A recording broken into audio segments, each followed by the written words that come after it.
उसके बाद मैं आपको बताने वाला हूँ अभी कि प्रेशर गॉज क्या होता है। तो देखिए, ये है आपका मेजरिंग प्रेशर है डिफरेंट डेप्थ्स। ये है प्रेशर गॉज, एक पाइप के जैसा है, गॉज के जैसा है, इसको हम लोग मैनोमीटर बोलते हैं। ये जो है किसी भी दो, क्योंकि जाहिर सी बात है प्रेशर है तो प्रेशर कहीं ज़्यादा कहीं कम होगा। तो प्रेशर गॉज क्या होता है, प्रेशर को पता करने में मदद करता है कि किधर प्रेशर ज़्यादा और किधर प्रेशर कम। और जब वो दोनों पाइप्स का लेवल इक्वल हो जाएगा तो उस केस में आपका जो प्रेशर होगा वो प्रेशर बिल्कुल इक्वल हो जाएगा उस केस में। तो यही है प्रेशर गॉज। इसका हम लोग घर पे भी बना सकते हैं। जैसे यहाँ पे खुद का प्रेशर गॉज बनाया गया था।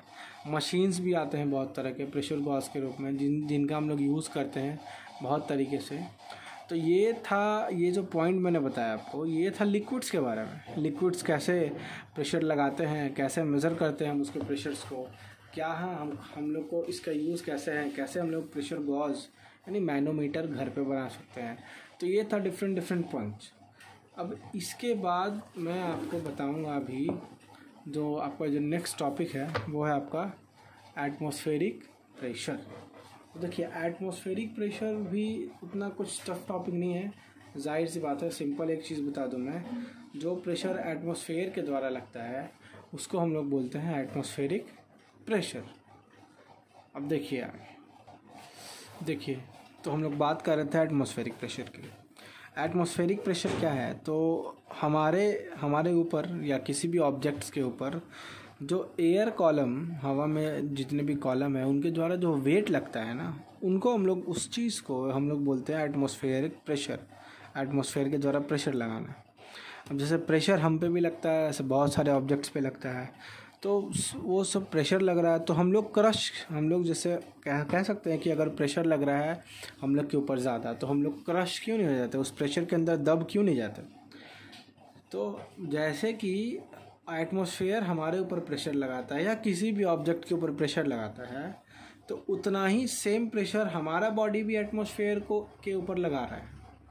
यही कारण है कि जो हम दोनों के बीच का प्रेशर है, एटमॉस्फेयर और हमारे अर्थ सरफेस के बीच का जो प्रेशर है वो बिल्कुल इक्वल है। इसी कारण से उस पर कोई इफ़ेक्ट नहीं पड़ता। बहुत सिंपल हम अंडरस्टैंड कर देते हैं इसको एक डायग्राम से। फॉर एग्जांपल ये देख लीजिए, डेफिनेशन है आपका एटमॉस्फेरिक प्रेशर का।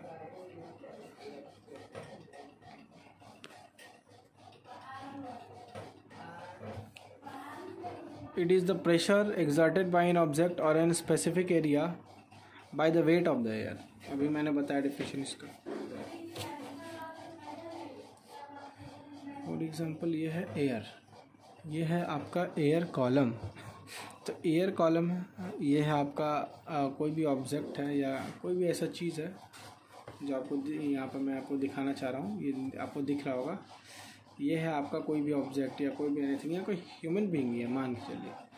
तो एयर के द्वारा, क्योंकि एयर का मॉलिक्यूल्स होता है और उस मॉलिक्यूल्स में वेट भी होता है, ये तो बहुत बेसिक सा चीज़ है।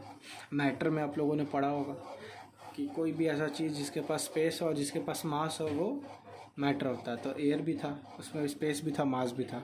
जाहिर सी बात है एयर का भी अपना कुछ न कुछ वेट होगा। और ये वेट जब इस ऑब्जेक्ट पे या यहाँ पे कोई भी ऑब्जेक्ट रहे या ह्यूमन बीइंग रहे, उस पर जब पड़ता है तो वो प्रेशर फील करता है। तो प्रेशर फील करता है तो जाहिर सी बात है प्रेशर चारों तरफ से लगेगा इस बॉडी के ऊपर, क्योंकि एयर तो हर एक साइड में प्रेजेंट है।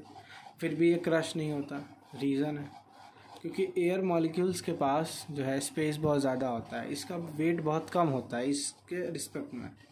यहाँ पे इस पर प्रेशर लग रहा है बट ये भी उतना ही प्रेशर उस एयर मॉलिक्यूल्स पे लगा रहा है, जिस कारण से इस बॉडी पे या इस ऑब्जेक्ट्स पे किसी भी तरह का कोई इफेक्ट नहीं पड़ रहा है।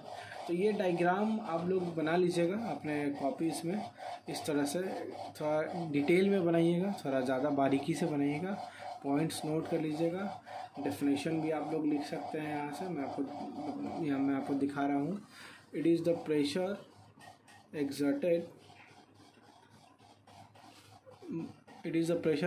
exerted on an object or in specific area by the weight of the column of air। ये देखिए आपका इस पूरे पेज को आप लिख लीजिएगा अपने कॉपी में पॉज करके यहाँ पे, ठीक है।